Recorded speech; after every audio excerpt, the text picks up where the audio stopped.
Welcome to the Wolverine Digest podcast, the best spot for objective and authentic coverage of Michigan athletics. If you want open dialogue, honest opinions, and in-depth coverage of the maize and blue, this is the podcast for you. And now, here's your host, Brandon Brown, joined as always by Chris Bradler. I just want to start by saying go blue. Holy cow, dude. We're back in the saddle again. Back at it. Once every 2 weeks is not bad. Well, it's not good. It's not good. It's not good, not bad. Obviously, that's not really the design, but, you know, we're kind of in our off season. Obviously, basketball is going on. We will get to that, I'm sure, today. A good bit of feels like everybody's in their off season based on the analytics. Yes, that's part of what I was going to bring up here out of the gate. But yeah, you were out of town last week. I'm gonna grill you a little bit. I got some stuff coming at you for that. Oh, yeah, I was definitely out of town. And yeah, and then we'll do burning questions, and we'll take questions from everybody who's here, all 7 people that decide to watch us tonight. And give the people some credit. Give it. You know, we got 30 plus people in here from what I can see. We're hitting 50. We're touching 50 over here. So not bad. Not bad. Yeah. So I'm glad to be back, dude. I mean, we've talked about this even when we go just a week in between shows, like, you know. Yeah. Tuesday I'll roll around. I'll shoot you a text. I'm like, dude, do you remember how to podcast? I don't know. What do we do? Like, what happens? And now we just did 2 weeks off because you were on vacation, and It sounds like, and this is going to be fun. I mean, we're not going to do this for an hour, but I'm going to pepper you a little bit. I'm going to throw a few things at you. It sounded like it was needed. You said like you just needed to get some sunshine. You needed to recharge the batteries a little bit, and you and Vitamin D. Really haven't talked much about your trip at all. Yeah. That's another thing that's funny about the offseason. Like during football, this is not an exaggeration. I like to embellish for storytelling purposes. It's part of what I do. There are days where I think Chris and I call each other 10 times a day. That's probably happened a couple of times. Yeah. Every single day during the football season, though, it's at least a couple. Phone call back and forth. Definitely firing a bunch of texts, all day. And now during this offseason part, it's not like that. And, dude, while you were on vacation and since you've been back, it's been like 0. And it's fine. It's fine. Like, I don't think we need to talk to each other 10 times a day every day of the year. It's probably all right. But I'm like curious, I said, I spend most of the day just staring out the window, waiting for the warm weather, waiting for something to make me happy out there. I'm curious now, Chris. You're back from Florida. I am back. Reluctantly. Family vacation to the Disney premises. Oh, Universal. Went to Universal Studios down there, which was, went with my wife and my 4-year-old daughter, my 8-year-old son. And so they're at those, those weird ages where, there's not really, I mean, there's some stuff there at Universal for like 4-year-olds, but there's not, let me throw the question how I was going to throw it then, because that's exactly where I was going to go. I'm just going to be blunt. I've got other friends with kids. I obviously have one son. I haven't done a trip like that yet. But flat out, was it awesome or did it blow? No, it was awesome. I mean, it was great, but I will say this. I mean, when you're there for a week and you're doing a lot of walking, there's a lot of logistics that take blowing. Correct. Yes. I mean, there's a lot of, it gets hot down there. The kids need water. You got to do the bathroom breaks. You're trying to get to every single ride. You know what I mean? It's not all sunshine and lollipops. And, it's anytime you go on a family vacation, I think there's some challenges. Anybody that's done that has gone out, especially with younger kids. It's a lot, man. It's a lot to do, but at the end, when you reflect on it, it was a great time, and we got to have some incredible experiences. I will say this, so we stayed at a resort that was like it was part of the Universal resort, and I'm not exaggerating here. They had a cafe that was there right on site, and they served some crispy chicken tenders. And I love chicken tenders. I'm a chicken tender guy. I don't know that I'm off chicken tenders I probably ate about 40 plus chicken tenders on this 5-day vacation. There's no doubt about it. It went down, got me a 5-piece multiple times during the day. I'm chicken fingered out. I would have set the over under higher than that personally. So they're right there. I mean, for 5 chicken fingers, some fries, and a Coke, it's $27. So you got to pace yourself. You got to pace yourself. I was picturing like an inclusive. You just go down and get the. Oh no! Okay. It's there on site. The cafe's there, but you are going to pay dearly. Gotcha. Okay. But under number shifted dramatically for correct. Me.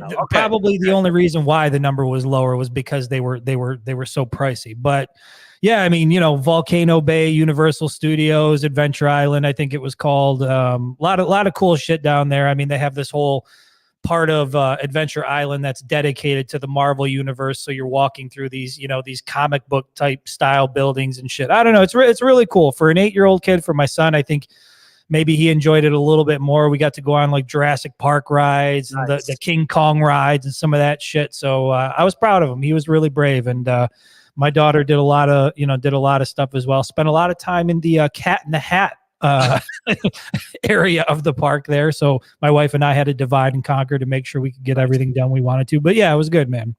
It's almost like we know each other. The segues that gets set up like inadvertently just blow my mind. Dude, I was literally thinking this question. You just threw out the word brave. I remember a story, Chris, where you may have been a little frightened while on at least one ride before. For those who don't know, Chris has a little bit of a claustrophobic issue going on. Terrified. This time around, Chris, how were your nerves? Did you get more scared than your 8-year-old son? Well, I how do I want to put this? I was adequately medicated to be able to deal with the dark and confined spaces, and so I made sure, I was prepared. But dude, I'll be honest, and people out there may not know, and that's one thing I don't want to forget. Like they have Springfield there at Universal. Like you walk through, and it's Krusty Burger's right there, and Moe's Tavern is right there. So I got to do all that shit. My kids don't watch that, so they didn't give a shit about that. But I had a good time in that area of the park. But I'll tell you what, man, as somebody who is claustrophobic, and the older I get, I feel like the worse it gets when that fucking lap bar comes down and you're like locked in for the duration of the ride. And most of the rides at Universal are like, they're virtual. So you're not on like roller coasters out in an open space. You're like inside of a building, wearing 3D goggles or whatever. And it's dark in there. So it can feel very claustrophobic.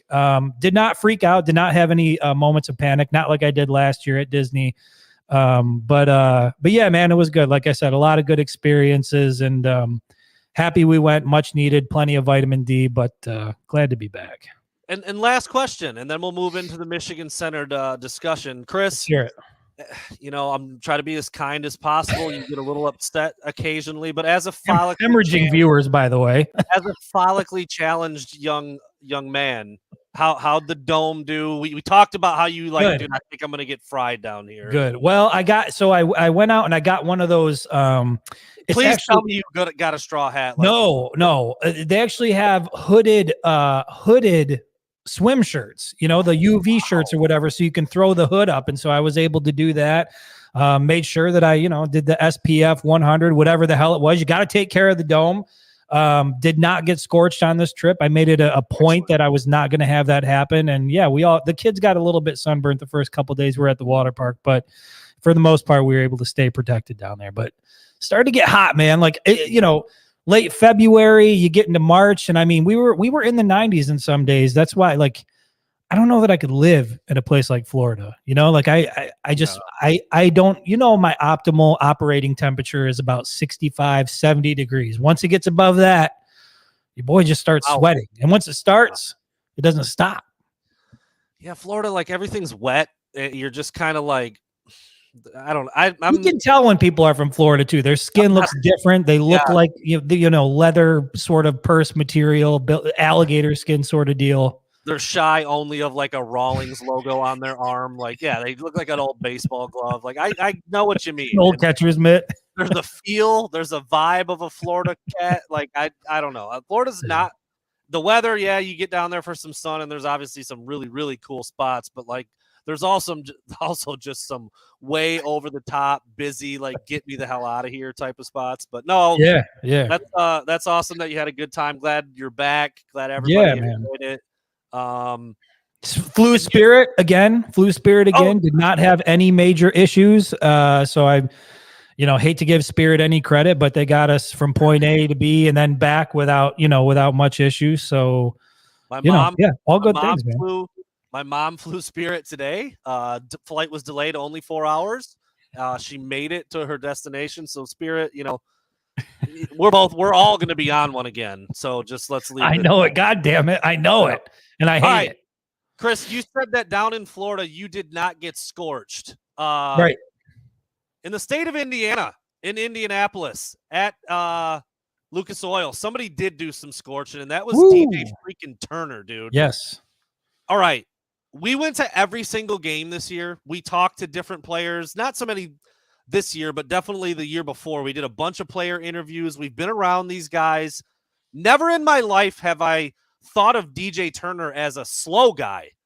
Nope. But 4.26, bro, the fastest time at the combine this year, and I believe it was a top 5 time all time. Like forever. Since 4.24 by Chris Johnson was the time. Then John Ross beat that. It's been beat a couple of times, but I could not believe how fast and smooth he looked in that 40. And then obviously the time itself was incredible. Rich Eisen about had an aneurysm on the broadcast. I know you were out of town and the combines, whatever. And these guys are now going on to the NFL. And we've talked about how we're not going to track their careers forever now. But how big of a deal do you think that is? How surprised were you? And what do you think that does for DJ Turner's draft stock? Because I wasn't really sure how he'd be viewed as a prospect, but I've heard a lot of people now saying scouts are going back to rewatch his tape again and again because of that time.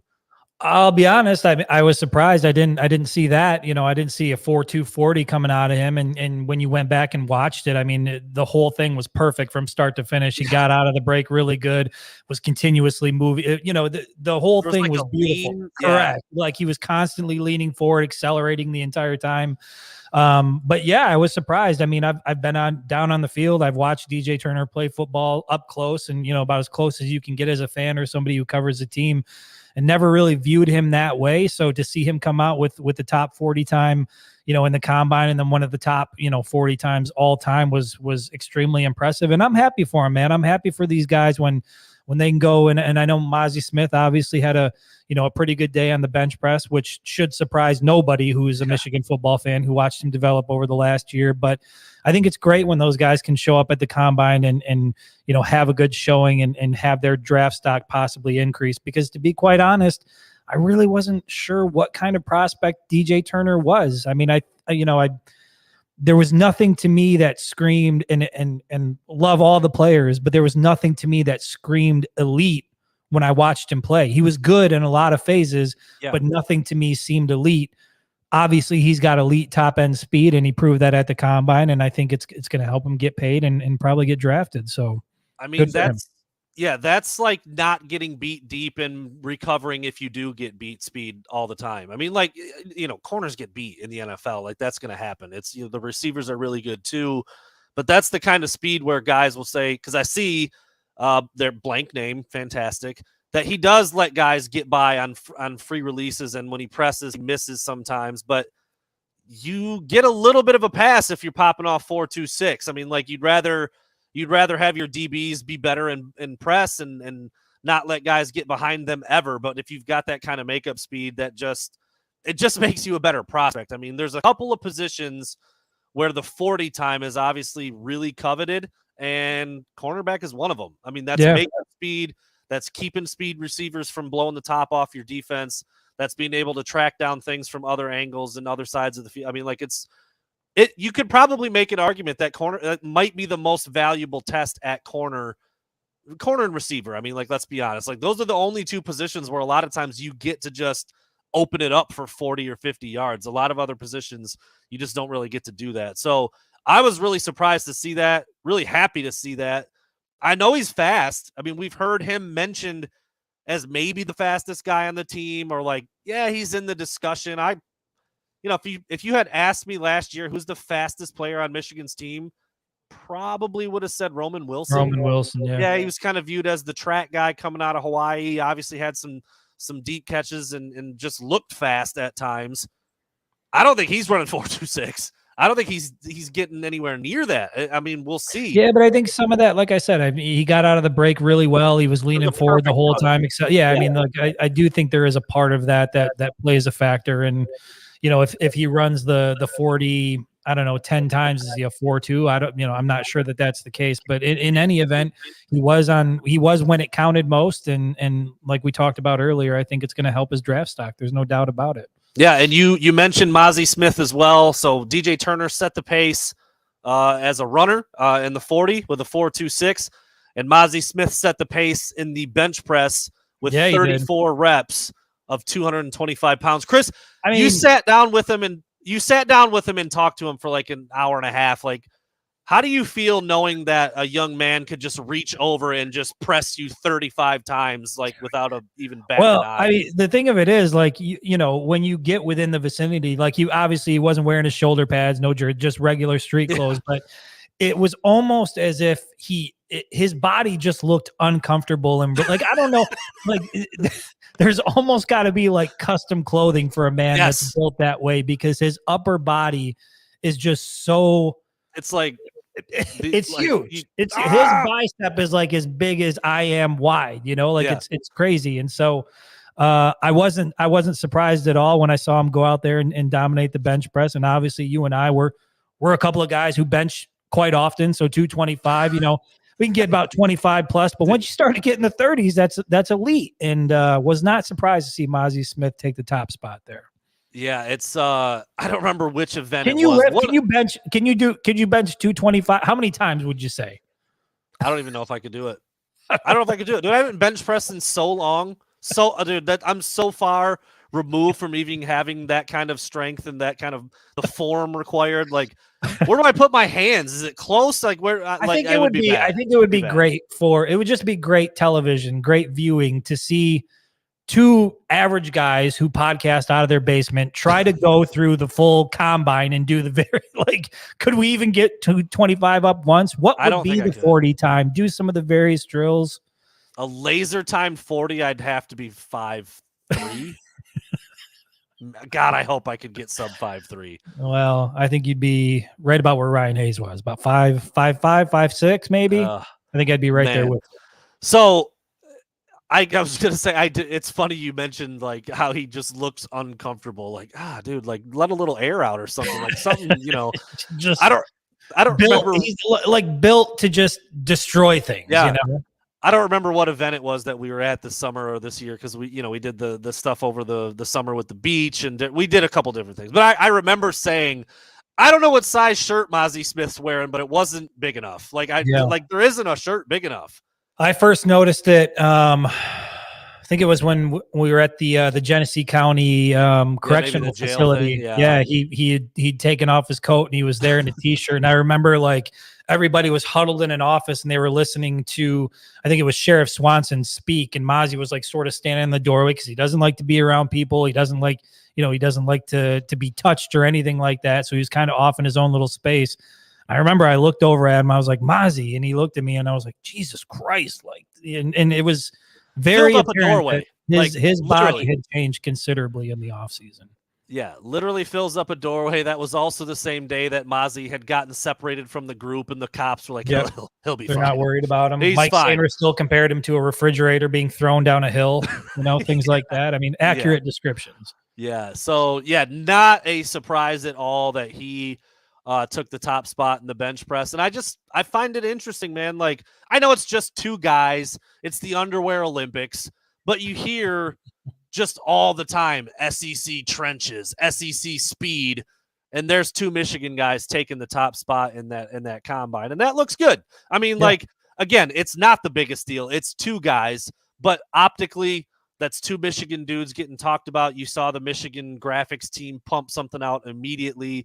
They always do that for everybody at the combine. But when you have two, and honestly, like the bench press and the 40 are kind of like two of the more glorified events, right? No doubt. The vertical's cool. The shuttle drills are cool.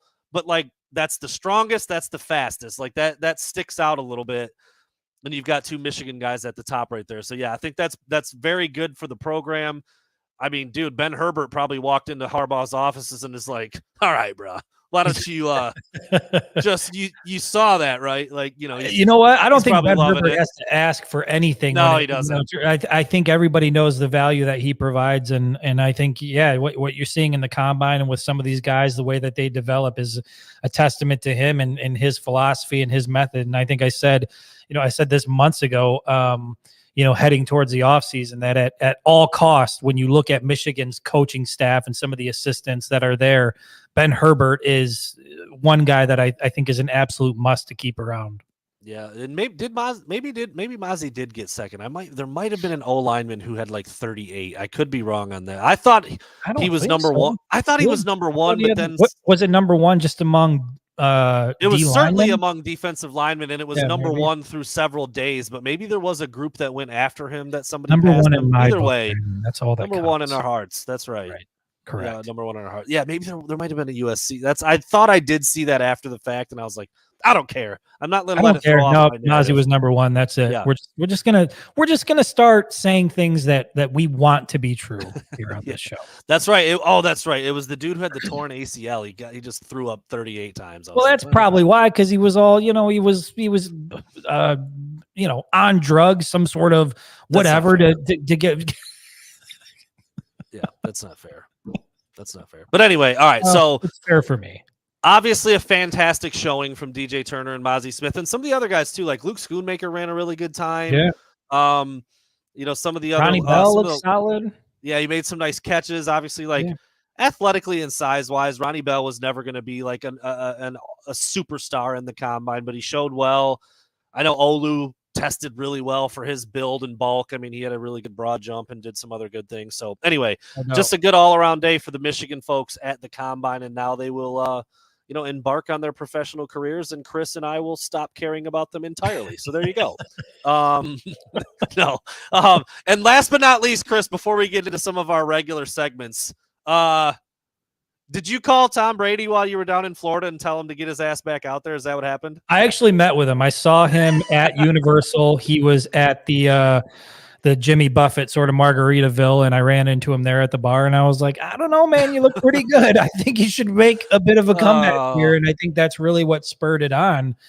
I know that Rich Eisen put out his thing, and the top 5 rumors or whatever that he heard, and Brady came out, I think 24 hours later, and basically shot it down, referencing a cat that he had bought for his daughter or something to that effect. But, to me, with a guy that is as highly as competitive as he is, and he does have a year before he supposedly is going to enter the broadcasting booth with Fox. And if there is an issue, to Rich's point, where something medically comes back and Tua looks like they're we obviously know about the concussion issues, something like that, and Tom can play right there at home down in Miami, where he's already at. I mean, I'll put it this way. I wouldn't be shocked. I wouldn't be like, oh my God, I cannot believe this is happening. I would be like, yeah, makes sense for a guy like that to want to come back and give it one more. So we'll see what happens. I still lean heavily toward this being his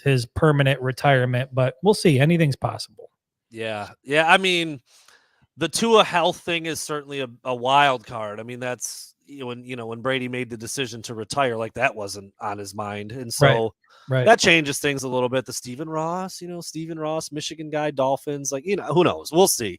Yeah, I'm with you. If I had to make a bet on it right now, I'd say he's probably done. But you never, dude.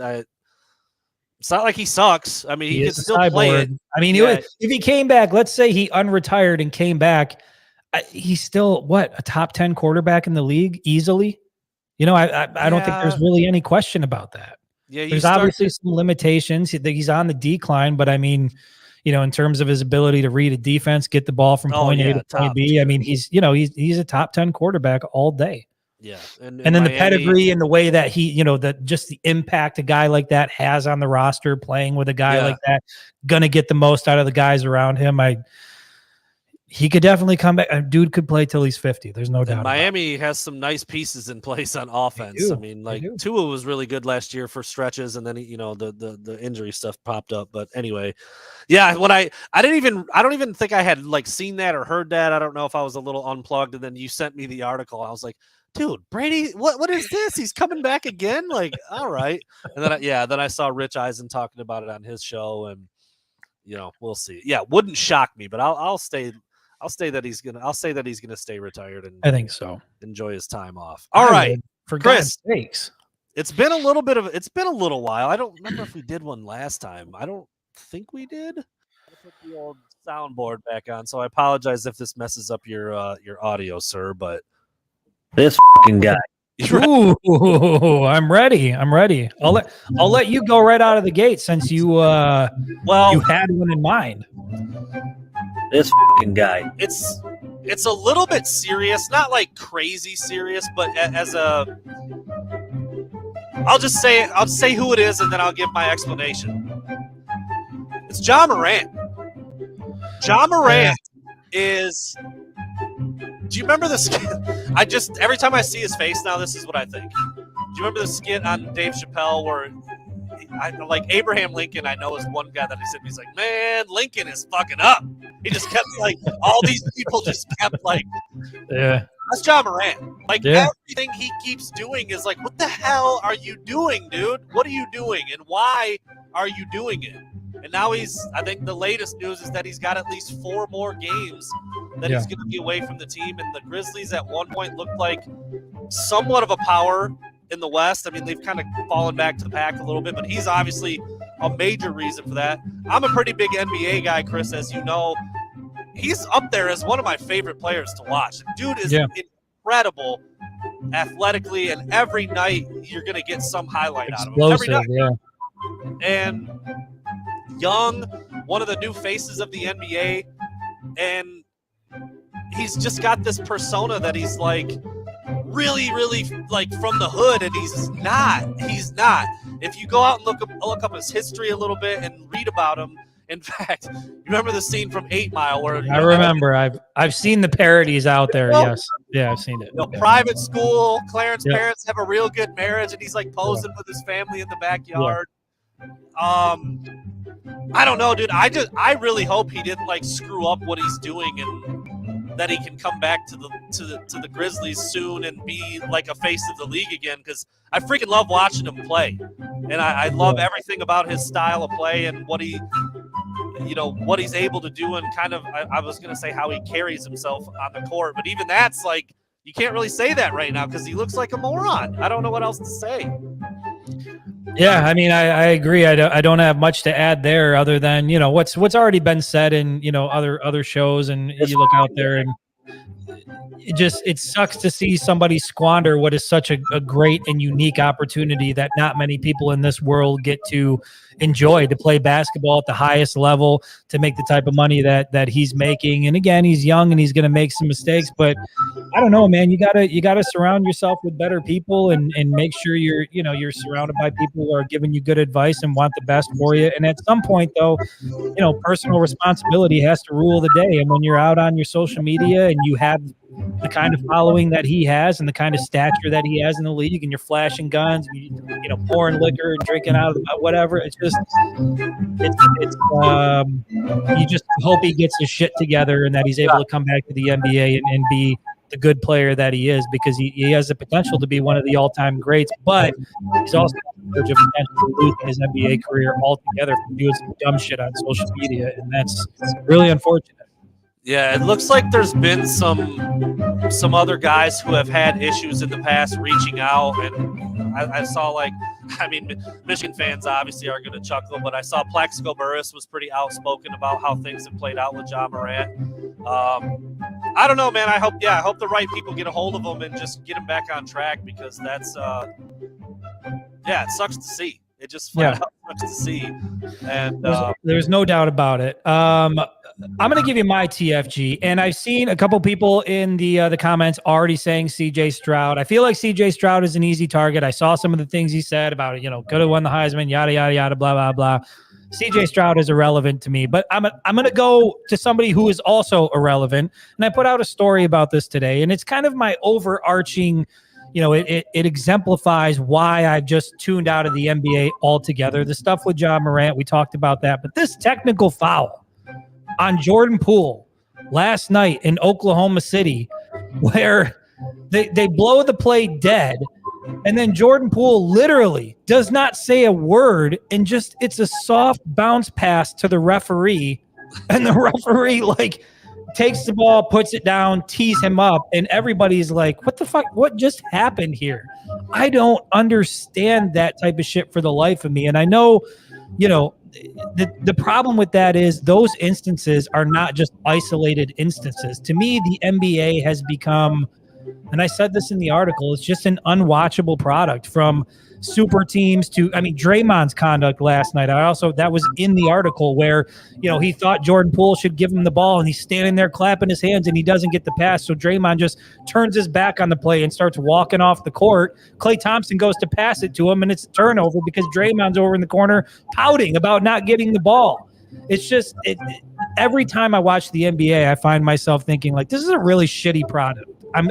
It's not the product that and I feel like an old man saying this, but it's not the product that I grew up watching as a kid and then obviously as a young man. And I feel like really Kobe was like the last of what I view like the type of player the NBA should be about. The guy who's going to tough it out, no load management bullshit. He's going to tough it out. He's going to play straight killer, that type of thing.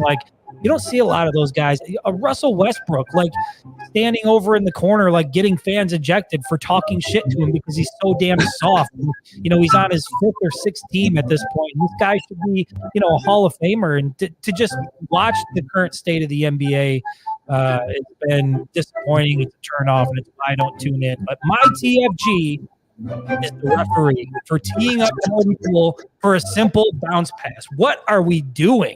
Yeah, it's weird. Holding these guys accountable. It's weird because,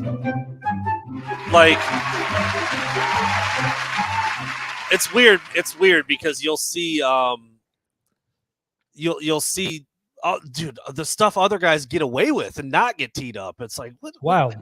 It's so subjective, and it depends on the referee and the mood that they're in. But somebody should go and review that and be like, this guy can't fucking. You're suspended for 10 games or whatever it is. You can't make those types of calls in that type of situation. Happened in the 4th quarter, not necessarily consequential, but at a point where you can't be making those types of calls, and it's ridiculous. And it's one of the reasons why, to me, the NBA has just become an unwatchable product. On a slightly related note, I have found a new system of betting that seems to be working pretty well for me, Chris. I know you're super interested in that, but I hit 9 bets in a row. Wow, that's impressive. It's very impressive. Missed 2 yesterday, looking to get back on it today. But get back on another heater. Call me the unders god from now on, please. That's what I would like to be known as. Just bet the unders. I never messed with unders before because it's like. There's an adage in gambling. If you bet the unders, you're just an asshole. You just are. But I like money. So I'm going to stick with it for a little bit. I don't want to put too many secrets out there, but there you go. Somebody said, is this an NBA podcast? Yeah, right now it is. A little bit, yeah. What else are we going to talk about here? Want to talk about Michigan's upcoming matchup this weekend on the gridiron? What are you doing, dude? They don't play for 6 months. Another spring game preview. Nobody gives a shit. They just want to see them play. That's where everybody's at. But we are about to get into burning questions. Are you ready, dude? Are we really butt heads on this one? I think we might have a little bit of disagreement on some of these burning questions. I'm excited to get into it. Well, we'll see. We'll see. We will see. We did text a little bit about some article ideas and things like that. So I might storm off. We'll just say that Brandon and I disagree on maybe a couple of things at the present moment. Maybe a little bit. I think I actually. Well, let's just get right into it, shall we? Let's do it. Start, or do you want me to start? I'll start it off. I will start it off, and it's with an article I wrote recently, and I'm just going to ask you point blank, Brandon Brown, is Juwan Howard currently on the hot seat? No. And that's, I think we thought there would. Here, I'm gonna combine a question because Let's do it.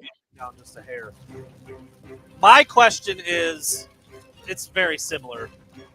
1 through 10. What's the warmth of Juwan Howard's seat right now? We're essentially asking each other the same thing. Sure. I wouldn't call it hot because on a 1 through 10 scale, I'm putting him at about a 4. And I was on Jamie Morris's show today, Chris, and I kept coming back to the same word over and over. I can't go hot seat, but I can start throwing the word concerned around pretty heavily. I'm concerned about several things. That doesn't warrant hot seat discussion yet. And if they win tomorrow and they win on Saturday, maybe with just a win tomorrow, they might get in the tournament. They might. That's going to be something else that comes up a little bit here. But so to answer your question outright, I will say no. He is not on the hot seat. And 1 through 10, 1 being, a crisp, cool fall day, 10 being your head down in Florida. I'm going to give him a 4 on the hot seat rating. So getting a little warm, starting to warm up just a little bit. It's he's cozy. His backside is cozy. Here's the deal, man. I put it at a 0, and when I put out the article and saw the at a 0, and when I put out the article and saw the response from a lot of the fans that were commenting on the article and some of the other stuff I've seen on social media, I am blown away at the amount of people who are already ready to throw in the towel on Juwan Howard, believe he's not the guy. Now, make no mistake. Not even close. Make no mistake. This season has not gone according to plan. It hasn't gone as good as anybody would hope. And there are definitely questionable coaching decisions that have been made in terms of the rotation, who's starting when, when you're calling a play coming out of a timeout, drawing up a play in the last moments of the game when it matters most. It seems like Michigan a lot of their issues are self-inflicted, and that's made this season even more frustrating to watch.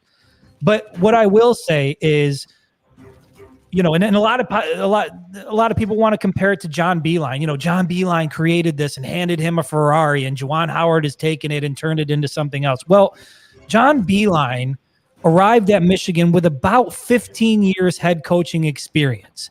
And even right out of the gate, John Beilein didn't take off and ascend to new heights. He missed the tournament in his first year. I know.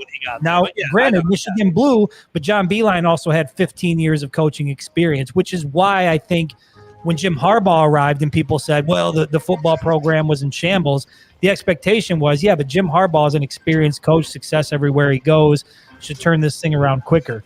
All I'm saying is Juwan Howard, so far in his Michigan coaching career, has missed the tournament once in his first year, and that was when the tournament was canceled due to COVID. He's made it to the Sweet 16. He's made it to the Elite 8. He's won a Big Ten championship. He's been AP Coach of the Year. He has had some incredible moments and accomplishments in his, 3+ years as head coach of the University of Michigan. And the idea that people are already wanting to throw in the towel just because this has been a sour year. John Beilein didn't make the tournament in year 8. It hasn't been a perfect run for even a guy like that who has tremendous coaching experience and a guy that people like to refer to as the gold standard for Michigan basketball.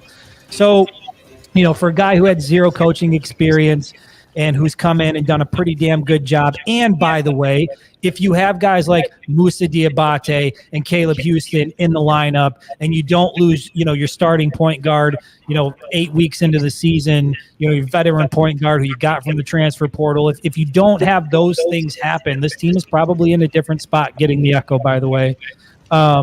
The team's probably in a different spot. And so you got to give Juwan Howard the benefit of the doubt. Hasn't been a great season, but they're just about to start the Big Ten tournament. Anything could happen.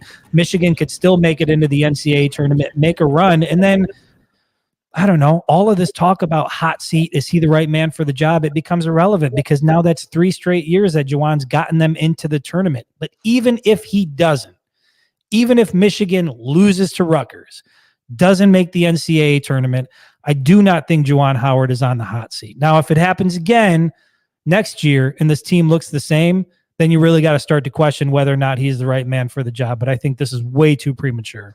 Yeah, I think everything you said is spot on. I mean, like I do think I'm a little concerned, and you named some of them. The plays out of a timeout, the glaring lapses in defense at times. Let me reference one specifically that you had put on Juwan, which was Kobe Buffkin's late game decision instead of, at Indiana, instead of taking the ball himself, looking confused, giving it to Hunter Dickinson, who wasn't even looking, and they couldn't even get a shot up with a chance to either tie it or win it. To me, that's not a Juwan Howard issue. They didn't have a timeout, so they couldn't really set anything up. Kobe Buffkin had to make a decision, and I get that Kobe Buffkin is a young player, but he is also a sophomore playing at a Power 5 program. He's not, playing Pee Wee League where he doesn't know his head from his ass. I mean, this is a guy who's been playing basketball pretty well for a long time, now starting to play it at a high level. He's got to be better in that situation. And of course, Juwan Howard has to coach these guys and try to give them more confidence in those situations. But to me, that was a Kobe Buffkin issue. And I never like to come down on the players, and I'm not going to criticize them because we all make mistakes. And that was a mistake by Kobe Buffkin, and he owns that mistake. You got to know that you can't pass it to your center at half court and expect the same type of magic where who the hell was it against that Hunter Dickinson drained the the near half court 3-point shot last second. Wisconsin? I believe it was with Wisconsin. I don't know if he was trying to recreate that magic, but in that instance, especially with Kobe Buffkin becoming a very draftable NBA prospect, that's ball in your hands. You're taking that game-winning shot. That's got to be all you. And I think he just had a lapse in judgment, and that's on him, and you got to move on from it. But I don't know that I put that on Juwan Howard or a lack of coaching. I think so. I tweeted about that, and I maybe it's certainly on Kobe. Some of the, I mean, you've got to know better as a basketball player who's been playing basketball at a high level for 15 years, probably at this point. But my point was, and look, as a former coach, Chris, my esteemed career coaching middle school basketball. But listen, I was a head coach of a basketball program, and I coached the sport before. I'm not comparing myself to Juwan Howard. Do not get it twisted. But in that moment, you have 5 guys on the floor, and you have to know that they all know exactly what to do in that situation, and that's the coach's job. There can't be. It's Kobe's fault for having the lapse, but it's also Juwan's fault for not making sure. And look, maybe he did, dude. I don't know. Maybe at some point he grabbed Kobe by the jersey and said, if you get the rebound, you press it to the middle of the court, you look to spray it to the wing, or you take the shot, and then they go out there and Kobe does what he does and throws it into Hunter Dickinson's back. That's something that we won't know. I guess that's fair. I think there's blame in both areas. And I think when you look at how so many end game situations have gone, it's not a coincidence that they look disheveled and out of sync. Sure. And that's where it may be not that specific instance, but overall late in games where Michigan just seems to shoot themselves in the foot. Yes. That's what I'm saying. Like, look, it's happened a lot this year, and you want to see Michigan learn from it. And if you carry that over into next year, then I think people can start to really seriously ask the question, like, okay, is Juwan Howard, is this a problem? Is this the right guy for the job? Because now we're seeing these issues carry over into year 2 with a different roster. And look, he's going to have more turnover. He's going to probably lose Jet, probably lose Kobe. Who knows what's happening with Hunter Dickinson? I mean, you're talking about a lot of firepower that you're potentially going to lose and have to replace. And I think that's another talking point altogether. But there's no doubt that this season hasn't gone the way people hoped it would go. Obviously, some things have happened that have made it a little more challenging. But at the end of the day, they've got to be better. And as a reminder, the season isn't over. The Big Ten championship is still looming out there. The Big Ten tournament's still looming out there. And then you have the opportunity to get in the NCAA tournament, and you win a couple games in the NCAA tournament. And now all of a sudden, and that's going to be one of my questions for you, but now all of a sudden that season that looked, and that's one of the things I've noticed about this fan base. Like, Michigan goes out, there was an emotional game against Michigan State in Ann Arbor. Michigan came out on top. And this fan base is just so up and down with the team and with Juwan Howard and sort of riding this roller coaster of emotion. I'm going to sit back and wait and see how this season finishes. No matter how it finishes, he's not going to be on the hot seat. But it will determine how I view the importance of next year and what Michigan needs to accomplish with Juwan Howard as head coach. couple things as we put a bow on that. CJ Frazier asked, can you ever put a guy in a hot seat who can't get fired? Let's ask Jim Harbaugh that question, shall we? They got a couple of guys in there who seem to be kind of like immune to that because of where they played and their reputation as former Wolverines. But now listen, I mean, if you're also throwing in the other things with Juwan, which a lot of people do, and I brought this up in the article, some of the, where his emotions have gotten the best of him, if you're throwing those things in as well, I can see where there is a segment of people who are questioning whether or not this guy is, is he ready to be a head coach at a Power 5 program? And he inherited a great program from Beeline, and we've seen some things that have been like some suspensions here and there, and some other things that have happened. But to me, overall, if I were to define his first 3.9 years in Ann Arbor, I feel like it's been an overall success. I mean, I can't really point to an instance where it's like that was a bad season, other than this year. It feels like it's been a bad season, but how many games have they lost by less than 6 points? 6 points or less. I think it's 12, right? Two possessions. Listen, that's the one of the, somebody gave us a super chat here. Juwan gets one. Steve Deese's burner account. Thank you. Juwan gets one more year in his mind. Juwan is 1-12, Chris, in those one possession games that you're talking about, and that's. I think it's 2 possession. One. I don't think it's been 12 one possession games. That's maybe overall, not just this year, I think. Okay. Yeah. That's fine. He says that's indefensible, and it kind of is. Like, that's at some point, like in a coin flip world, you're winning half of those games, dude. I mean, and like, so the fact that it's almost like he's the reason why that's happening. And that's a little harsh. I mean, I can't pretend to know what happened in all 13 of those games, but, and then he just wrong. Pistol Pete, drippy. We're not going to get into that again, but that was the last part of his comment there. But was that just the first burning question? It was. Well, both of us had one there though. Yeah. Okay. So we combined it. Yeah. And then real quick, another super chat to get Sean Bennett in there. Rosie at the spring game, bro. I hadn't thought about it. It is a possibility. Yeah, I've been kicking around the idea, been thinking about maybe making some calls here and trying to see what we can do in terms of getting her a good spot. So I'll put it here. I'll put it at a 50-50 that Rosie makes an appearance in Ann Arbor for the spring game. How about that, man? That would feel so good. In month of April, what, 2.5 weeks just to be at the big house again, Rosie out on the scene. It just gives you a little bit of, I'll be honest, man, I miss football season so damn much. Like it is tough when football season is not around. And it would be nice to be able to be out in full force and really take in the full experience of the spring game. So 50-50 shot that Rosie is there on site. Yeah, that sounds nice. We're so far away from football, but that sounds nice. Yeah. I like the sound of that. I like the idea of that. All right.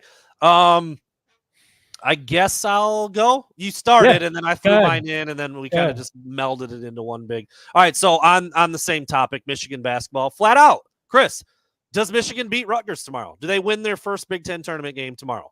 I think they do. I think Michigan does. I think Michigan favored by 2.5, by by So okay, it's kind of a toss-up. 3 last, whatever. Maybe favored it moved by a little bit. Okay, yeah. I think Michigan does. I mean, I think Michigan is the better team.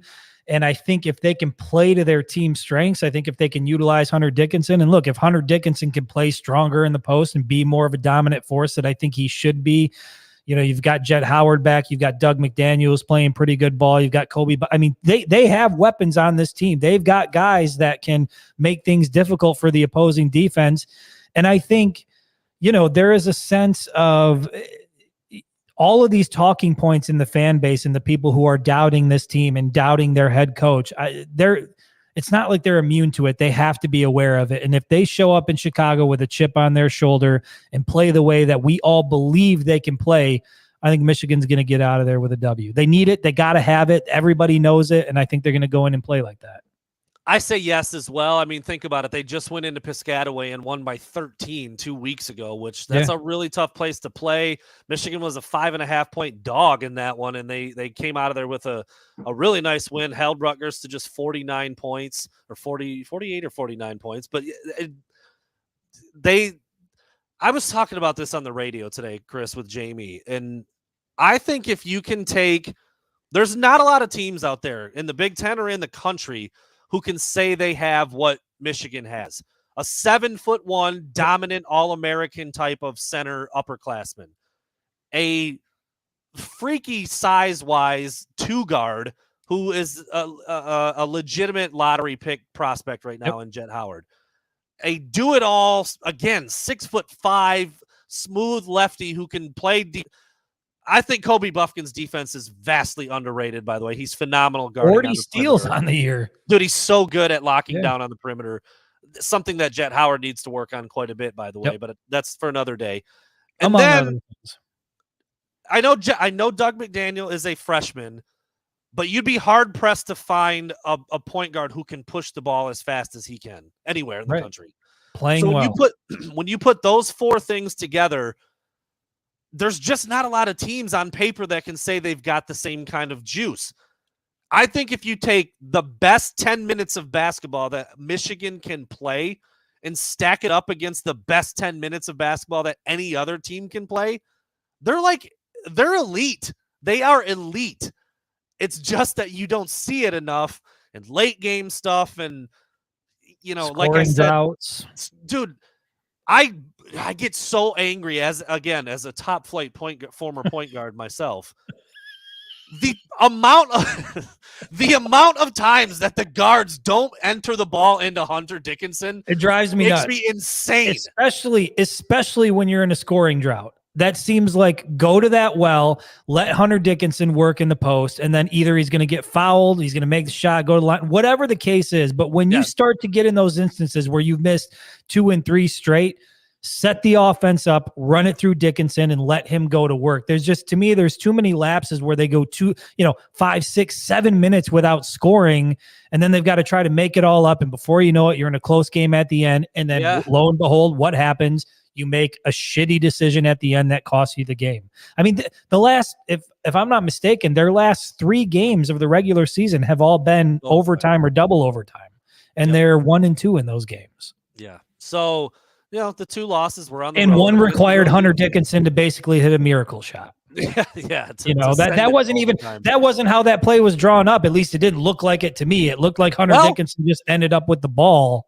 We've now seen Hunter Dickinson hoist 30-footers at the buzzer for 2 or 3 games in a row. So maybe that's what they like. They go in the huddle, they draw it up. Hunter will let the guards dribble around a little bit. And then Hunter, you just jack up a 30-footer because nobody's going to block it. My dad said I was a D1 prospect. No, I was not. No, I absolutely was not. He was my coach, but maybe for him D1 stands for something else. I don't know. The middle school development league. Anyway, but no, the entry pass thing, dude. Again, I coach middle school I remember I literally had to have like a sit down with my guards and be like, if our post player who's bigger and better than the other team you can see the front of their jersey and the player is behind them, they're still there. The defender is there, but they're behind them. That person's open. Did you know that? They literally didn't know. That level of basketball players, they think their teammate has to be standing wide open to throw them the ball. I didn't think that you thought that way in college, but that's what it looks like sometimes. Yeah.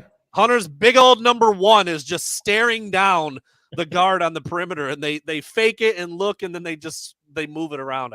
I don't understand that. Anyway, all right. Goddamn ball. Steve D's burner account again. Michigan, Indiana are the 2 teams that have the size to bother Edey, and therefore are the only 2 teams who can't win the Big Ten tournament. I see Michigan making a run. They absolutely could make a run.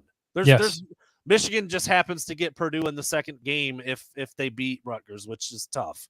So, but they played them tough the last time the 2 met, and I think that is a winnable game for Michigan. Again, if they play to their strengths and they play to what they're capable, to the level they're capable of playing. And that's been the biggest issue for this team is they're so damn up and down.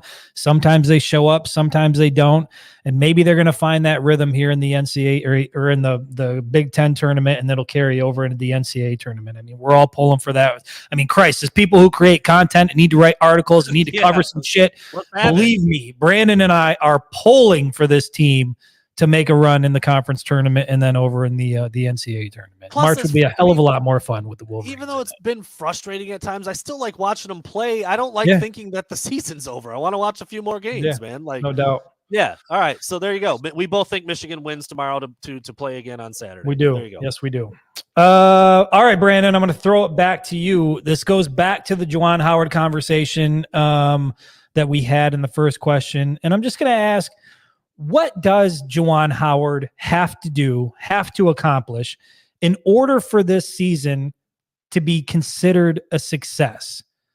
Does he need to win the Big Ten tournament? Does he need to, make a run in the NCAA? Like, what in your mind? Obviously, the regular season didn't go the way that folks had hoped. Mm-hmm. So for you to sit back when it's all said and done and say, you know what? That ended up being a success. What needs to happen? It's not even about Juwan, and it's not even about Michigan at this point. Like, in my mind, if you're a basketball team in college with a pulse, you make the tournament. You make the tournament. Like, that's the baseline. If you're not making the NCAA tournament, then you're not getting it done.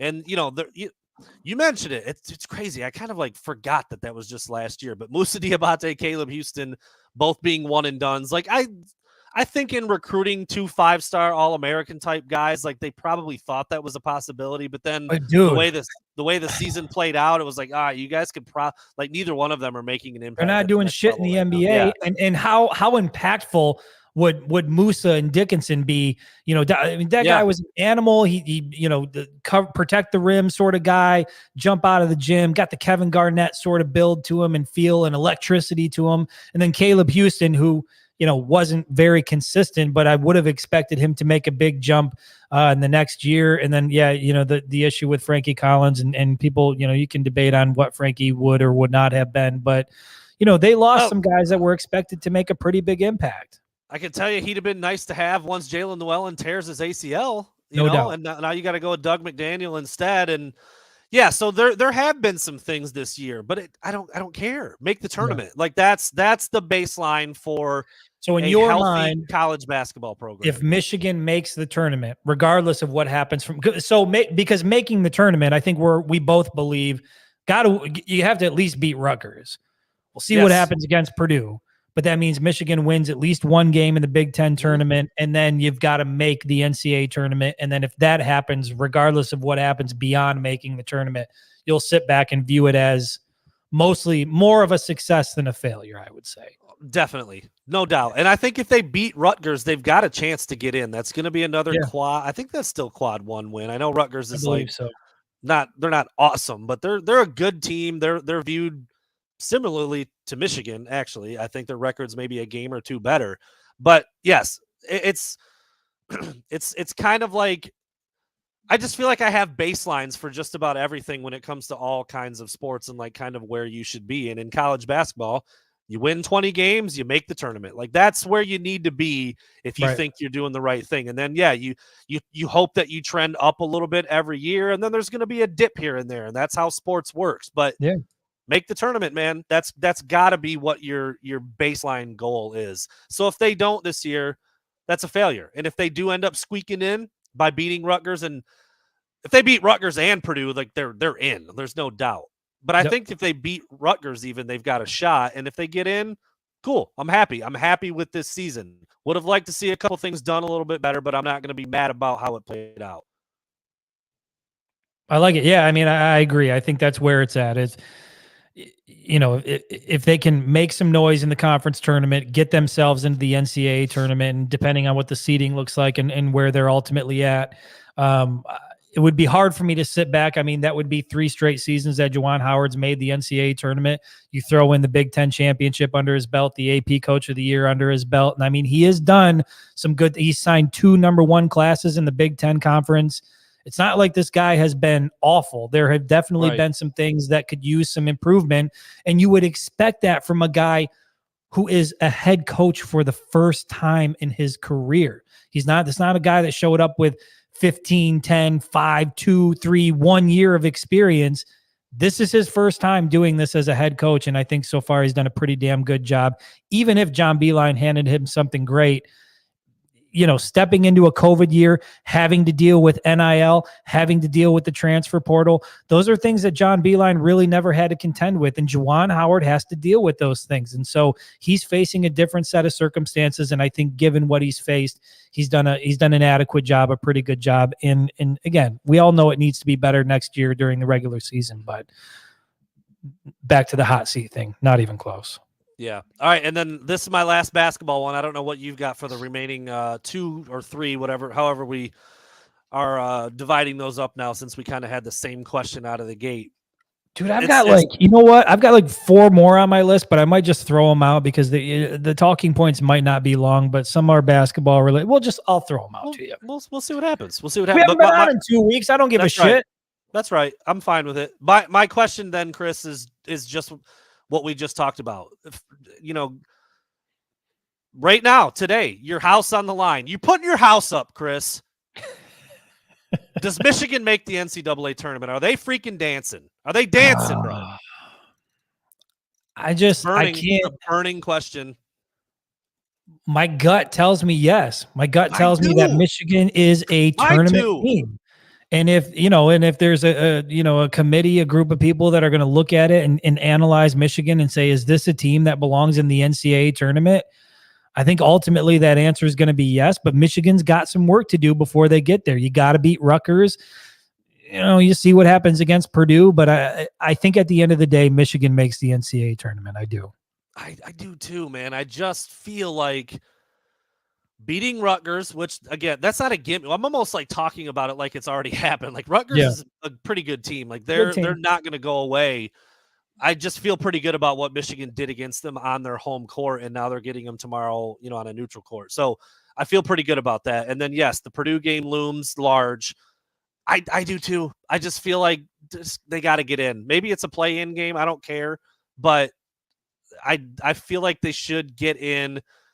And I can tell you this, I don't care. They'll be 18-14 if they win tomorrow, and they're probably not going to get to that 20 win mark.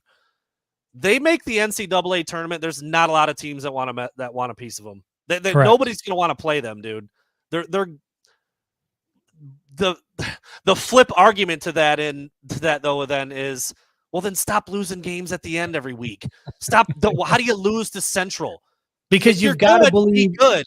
You've got to believe at some point in time that silliness is going to stop and that they're going to get it figured out. Yeah. And it just sucks that it's gone on for this long to where, well, now the Big Ten tournament's here, and you hope you've been able to fix those things and learn from those mistakes, and we'll find out tomorrow.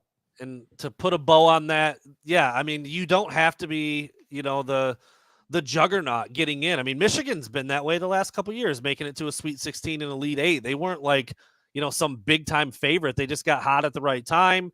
They had some.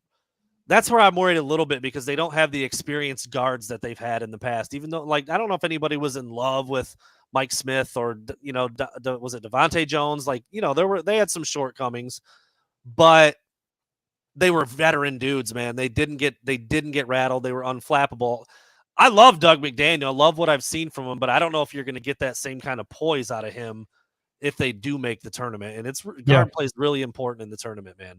I mean, it definitely it feels different as somebody who clearly has not played in the tournament, but when you watch it, yes, and just the energy that's in the building, it's a different vibe, different sort of animal, and we'll see how they respond. I mean, that's what good teams in the tournament do. They respond, they go on a hell of a run, and the rest is history. And so we'll see where Michigan is at, starting Thursday.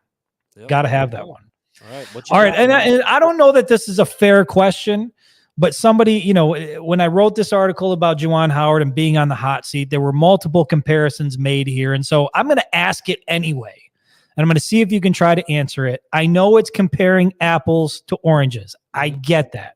But we're going to do it anyway because we do whatever we want on this show. We do. Who has had the better first 4 years as head coach at Michigan? Has it been Juwan Howard or has it been Jim Harbaugh? A better first 4-year outing. Juwan. And it's because he won a Big Ten championship. And that's it. I mean, I could go back and kind of look at the percentages and maybe the impact made. I do think Juwan inherited a better product. So you got to give some props to Harbaugh for turning it Also around vastly quicker. inexperienced as head coach. So that has to factor into that as well. Yeah, I mean, that's it. His first gig out, and he's winning Big Ten championships. I mean, it took Harbaugh. We know how long it took Harbaugh. So I think Juwan, but I think you could, if you were starting to make, bullet points for each guy, you'd get quite a few pros in both columns.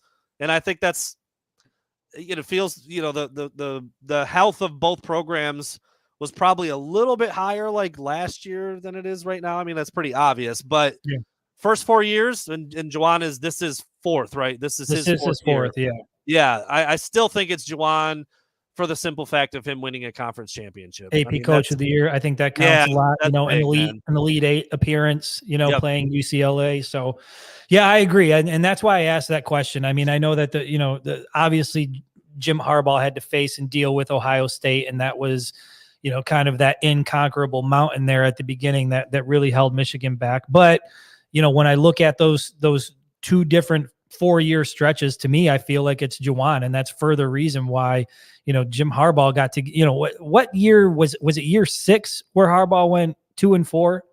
Yes.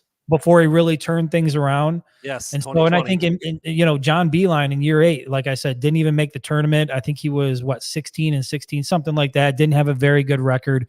So it happens. I guess what I'm just preaching when it comes to Juwan Howard is patience, because I think he's done a pretty damn good job for his first 4 years as head coach, and his 4th year isn't even over yet. So let's see what happens. Let's see how it plays out. And you're out of questions, right? No, I've got 2 left, and they're both football. Oh, you do? Okay, yeah. Let's do it. Let's do it. Yeah. Okay, so Chris, I'm first going to rattle very quickly Michigan's football schedule for this upcoming season. I know we probably know it, but to hear them all just in order again, let that marinate for a second before I throw the question at you. Home, East Carolina. Home, UNLV. Home, Bowling Green. Home, Rutgers. At Nebraska. At Minnesota. Home, Indiana. At Michigan State. Home, Purdue. At Penn State, at Maryland, home, Ohio State. All right, there's the 12-game schedule that Michigan will take on next year in 2023. Chris, will Michigan improve on its win margin in 2023? Its winning margin was by an average of 24.4 points in 22. Number 2 in the country, behind only Georgia. That was ahead of Alabama. That was ahead of Ohio State. Their wins were by an average of 24.4 points. Will it be higher than that in 2023? I think it's going to start off higher than that the first 4 weeks. But I think when you go on the road to Lincoln and on the road at Minnesota, and then you've got, a stretch there where, I've brought it up multiple times. 5 of 7 games are on the road, and those aren't easy games. I mean, you've got to go to East Lansing, you got to go to Penn State, you got to go out to Maryland right before Ohio State. I mean, I think it'll be close, and I'm very high on Jesse Minter and very high on what this defense is capable of. Really looking forward to seeing guys like Rod Moore, Mike Sainristil, Will Johnson, Chris Jenkins, Rayshawn Benny. What's Braden McGregor going to look like? Jalen Harrell. All these guys, I feel like they are loaded to have the top defense in the country. But it was, they had a stretch where it was like, I forget what the number was, but they had outscored opponents in the second half 100-3 over like a 4 or 5 game stretch. That's very, very tough to do. Let me throw you one more little caveat on this. Go ahead. Last year was the first time ever that Michigan beat Michigan State, Penn State, and Ohio State by more than 21 points in the same season. Like, that certainly helps that margin. It does. And I don't think that's going to happen. That's because hard, man. I'm predicting a loss against Penn State, and I think Ohio State's going to play. Listen, here's the thing about this game against Ohio State, and I don't want to get off on a tangent about this. Oh, let's get it. But you better believe 8 that months. the Buckeyes have spent every single day since that game envisioning themselves planting that Block O flag at the 50-yard line in the Big House. They are coming to Ann Arbor with every intention in doing that. And I just got to say, I was all about it when Michigan did it in Columbus. You can't let that fucking happen. Even if you don't win that game, you cannot let that happen if you're those Michigan football players. You got to deal with that. But that being said, I do think that the game is going to be closer, even though Ohio State doesn't have CJ Stroud. I think they're still going to be a solid team. Obviously, they're going to be a good team every single year. The recruiting is always really good. And I think it's going to be a close game in Ann Arbor, but I do think Michigan wins that game and makes it 3 straight and gets to the Big Ten championship. So I think they lose to Penn State. It's going to be a late season game on the road. You know, I know a lot of people are saying it's going to be big noon kickoff, which pisses me off. Big noon kickoff ruins everything. I'm sick of doing big noon kickoff. You already know how I feel about the Fox crew over there, the Fox Cord Management crew. Come see me, Cord Fox Management crew. I'm looking forward to it. I can't wait to run into you. I won't forget your face. But either way, that is going to be a difficult late road game against a team that was they were better than I thought they were last year, 11-2 and won the Rose Bowl. So, you know, Penn State's going to be a formidable opponent. I think again this year they're going to give Michigan fits, but ultimately I think Michigan goes 11-1 during the regular season, gets back to the Big Ten championship and into the college football playoff. And I've said it, I think Michigan wins a national championship in 2023. So long-winded answer to answer your question. Mm-hmm. I think the margin goes down slightly because I think that some of those games late in the year, 5 out of the 7 being on the road, I don't see them making the type of stretch that they made again, where they, second half. I mean, put it this way. Ohio State's going to score more than 3 points in the second half in Ann Arbor. I believe that. Well, if you've got a loss in there, then that obviously eats into that. That does. And then what was it? Did Michigan State even score in the second half? Blank them. I think it was only Penn State that managed 3 points. So I just don't see that happening again. I think, will Michigan State be good? I'm not sure. But when you have to go into East Lansing and there's bad blood between the two programs, and you know that Mel Tucker is going to have the Spartans fired up, and I think that one's going to be a battle. So I'm going to say under. I'll take the under on that. I'm going to say yes, because I don't think they're going to lose. I think they're going to have another undefeated regular season. They're going to be favored in every game. Which would be the first time since the 1940s that's happened. By the way.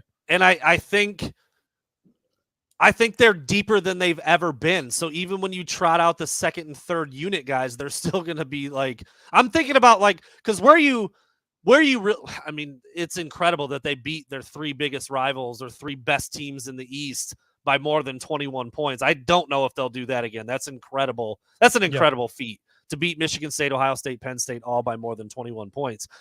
That's going to be really hard to do, but I think where you do build up a really big cushion is by shellacking those cupcakes at the beginning of the year, and I think Michigan's going to do that. They did it last year, but I think they're going to do it again. I'm with you. It's probably going to be pretty close. I mean, I'd be surprised if it dips in either direction by more than 2 or 3 points, but that number is just really impressive, and I was curious to think, can they do it better? I mean, this is now going to be 3 years in a row where it's like, oh, man, they were so freaking good under Mike McDonald. How can they do that again? Well, they did it again, and they did it better without a couple of first-rounders and with a new DC. And now they've got that DC back. We've talked about how loaded that defense is. I think the offense is going to be better.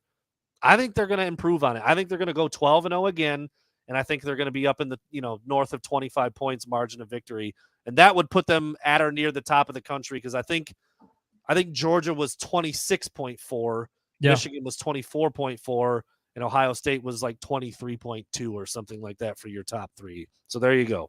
There's no doubt. Well, I think we're all hoping that that's going to be the case. They certainly have the talent to do it, and loaded on that side of the ball, loaded on the offensive side of the ball. We've talked about it before. They are just – there's not many areas where – and shit, if Amarian Walker becomes what we all hope he can become, this team is just built to win a national championship.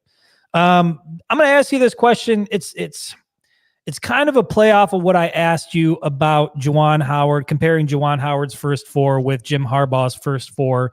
And maybe this is a dumb question. I don't know. I've been known to ask dumb questions from time to time, but I'm going to ask it anyway. Brandon, do you think it's harder to win a national championship in college football or in college basketball?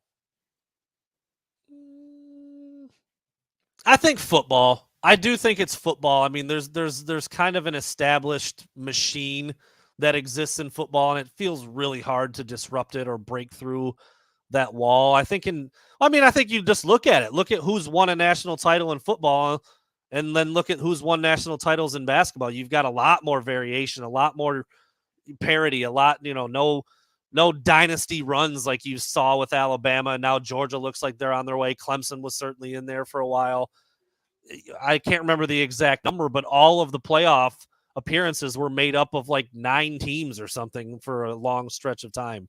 So I think it's harder in football. I mean, I do think that if Jim Harbaugh manages to get to the playoff again and ultimately the title game and maybe compete in that and win it, that will be just an absolutely incredible achievement from where he was in 2020 and what I thought about him and the program in 2020. But also, I think the football program they're certainly much closer to it right now. So, I mean, to ask that question in big picture, I think it's harder in football. But where Michigan is right now, I think it's easier in football because they're more ready for it. Does that make sense? Sure. Yeah, that makes sense. They're right there. I mean, they've been in the playoff 2 years in a row. So yeah, it's a testament to how good of a job Jim Harbaugh has done. Because I think it's really hard in football, really freaking hard. I think I lean more towards college football being more difficult, but making it through the NCAA tournament, it's tough, and you man. have 64 teams and all of the the underdogs that are there and the upsets that happen. There is just incredible moments every single year that shake up the bracket and change the way that things look. And it just feels like, for Michigan to make a national championship run in 2023 would be incredible. But I'm sitting here in March expecting it to happen. For Michigan basketball to win a national championship, it would be, now granted, a lot of that's based on the way that the season's gone, but it would have to just be a magical journey through the tournament that right now seems so improbable because there's so many hurdles you have to jump through to get to that point. So I think it's close, but I think you're right. I would lean more towards college football right now just because when you have established championship teams, it's really hard for the outsiders to break through and to smash through that wall, where it was Bama, Clemson, Ohio State, those teams year in and year out. If you were a TCU or if you were, anybody outside of that flock, like you didn't even have a shot at that. Now expansion might help that a little bit and help a little more parity in college football. And I would like that. But yeah, right now it seems like college football might be a little bit harder to win a natty at this point. Yeah, I pulled up the basketball one. I was going to do football real quick. So, I mean, if you look back basketball the last 10 years, there's only a couple repeats. You got Kansas, Baylor, Virginia, Villanova, North Carolina, Villanova. There's your one repeat. Duke, Connecticut, Louisville, Kentucky. I mean, there's one repeat in there, and there's a lot of other blue bloods, though, right? All blue bloods. All blue bloods. Yep. You could make an argument Baylor's not a blue blood, maybe not Virginia, but the rest are certainly in that discussion. Virginia's been really good in our lifetime, anyway. Yep. But in football, going all the way back to 2011, Bama, Florida State, Ohio State, Bama, Clemson, LSU, Bama, and now Georgia. It's like 3 teams. So. I think when you look at that, it's definitely football. But you're right. I mean, like the amount of hurdles and all the things that can seemingly happen in a basketball season and in the postseason, it's not easy. I mean, there's a reason why a lot has to go your repeats way. Also, Yeah. So I guess that argument could be made. Like, all right, well, if it's so hard, why does Bama do it almost every year? You don't have no repeats in basketball. It must be harder there. I don't know. No That's an interesting question. That's a good question. That's a great question. That's where we need it. I don't have. That's where we need it. But the goddamn echo just throws me off. It kills me. I'm gonna put it back on just momentarily because we're almost done anyway. I want to hear that. Nice little hour, 18 minutes. Yeah, I want to hear that, and I can't even find it now. Is it on the second page? Did I put it? Oh, it is. Oh, that's a great question. Oh. Right? God, thank goodness. I've been watching that, by the way. I found it on Hulu. I've been watching Tool Time. Look at MFer here basically the last month. I gotta massage the teat a little bit. I love it. I do like having the board. All right. Are you done? I've got one more. Yeah, I'm done. Okay, I've got one more, and I think it's a good one to put a bow on this. We kind of just talked about Michigan's national title odds and how difficult that could be on the gridiron, but we both think playoff again, and you think title. I think national title 2023. They are loaded. So I no question to me. It's so weird to me. I like the way that I used to view Ohio State year in and year out as just this unconquerable team. They're so great. They, the recruiting, that's impossible to beat. To me, it's not even a question that Michigan has the best roster in the Big Ten Conference this year. It's not even a question. I know. I'm with you. So with that in mind, Chris, I mean, obviously, if you think Michigan's going to win the title, this would happen at the very end. Will Michigan have a number 1 by its name during the 2023 season? Let me think about that. So you got to take into account where they're going to start at, who might be ahead of them. No. What might happen? Okay. No, because obviously if they win it, they would finish the season number 1. That would be the only. Correct. Yeah. But I think if not for the Penn State loss, I don't know, because I don't think Georgia's going to lose a regular season football game either. You know what I mean? And weak sauce, dude. It is, but I think Michigan is going to be number 2, and I think they might hold that spot for a little while, and then I think they'll suffer the loss, kind of like similar to what we saw in 2016 when Michigan lost at Kinnick shortly before playing Ohio State. I think Michigan went into Kinnick ranked number 2 or number 3 in the nation, lost that game, fell a couple spots, still had a chance to get to the Big Ten championship after that. Obviously lost to Ohio State on the road, the whole spot deal. So I think, the late season loss to Penn State will sort of throw that number 1 out the window. But at the end of the day, when you're raising the national championship trophy, it doesn't matter if you got 1 loss on your record. Dude, Georgia's going to start off number 1, right? Yep. Rightfully so. They won the title. Yep. They're replacing Stetson Bennett, and they had to do some turnover here and there, but they're going to be number 1, and they should be. Michigan probably is going to be number 2. Should be. They'll be right there. If it's not them, maybe it's Bama, maybe it's Ohio State. It's not going to be TCU. Who I still, you know what? I still think Ohio State is going to be ranked over Michigan. They probably will be. I think I've seen that. Even though Michigan, I think, got the early line as a 2.5-point favorite over the Buckeyes in Ann Arbor. But anyway, dude, Georgia number 1 to start the year. Listen to their schedule: UT Martin, Ball State, South Carolina, UAB, all at home. On the road at Auburn, Kentucky at home, at Vanderbilt, at Florida. Neutral site game, though, by the way. That's at the Jaguars Stadium. Yep. Missouri at home, Ole Miss at home, at Tennessee. Joe Milton. They close it out with a battle against Georgia Tech. Yeah. They're going to be undefeated. They're going to be number 1. They're going to be in the playoff again, and they'll be the favorite. And probably chasing a 3-peat, and it's going to be hard to not let them have that. Until they run into the Wolverines and they get the shit pounded out of them. They'll have the SEC championship. But yeah, that's just people complain about Michigan's schedule and their home games. Go sit between the hedges and check that shit out for us. Melting your balls off down there in Athens. Have fun with that. Good Lord. At least you can cool it off a little bit in Ann Arbor past like September 30th. Yeah. Man, dude, that's rough. Either way, book it. I mean, we better start making reservations now. So hotel reservations now. Yeah, but because of what I just read, no, Michigan will not have a number 1 by their name because that's never going to be given up by Georgia. You think even if they go undefeated during the regular season? Because to me, but the win qualities late in the season, I would think Michigan, depending on how things shake out, like if Michigan State is once again a shitty team, like Michigan's not going to get credit for beating them on the road. But if they have a formidable team, if Penn State is decent, we know Ohio State, we should be decent. I mean, Michigan is going to have the opportunity to get some quality wins down the stretch, not to mention we'll see what Nebraska looks like. Nebraska might actually turn out to be a pretty damn good team this upcoming season.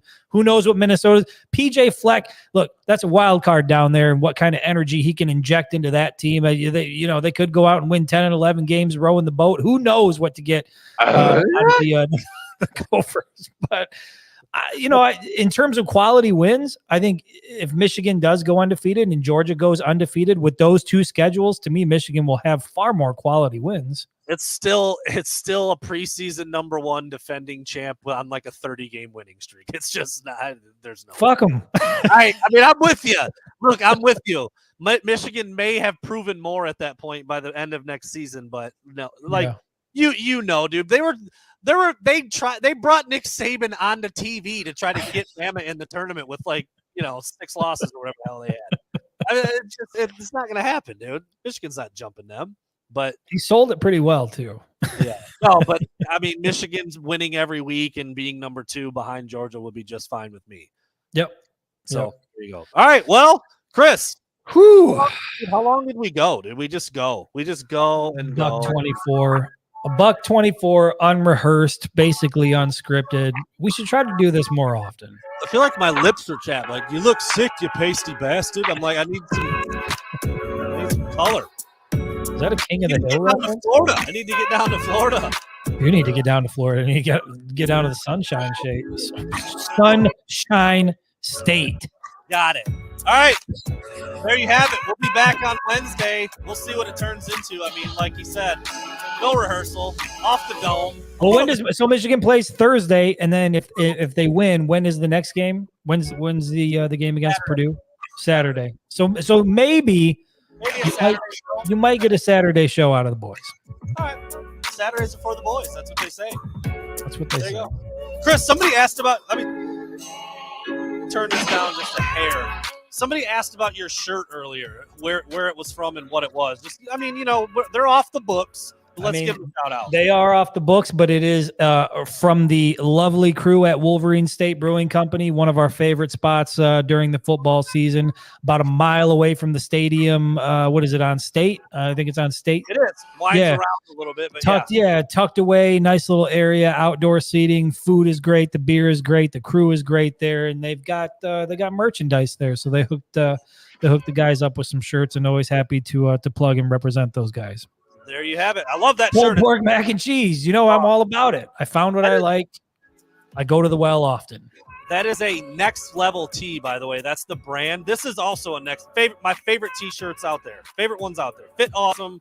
They look awesome. They got a bunch Fits my body shape well. Chris, do they still have winged helmet shirts there? They did. Is that they still? They might still have some there. I'm not sure. I've been out of the loop for a minute. In case you didn't know, go check them out. Go there. Have a beer. Plug. We'll see you later. Saturday? I don't know. Maybe Saturday, Wednesday for Possibly. Sure.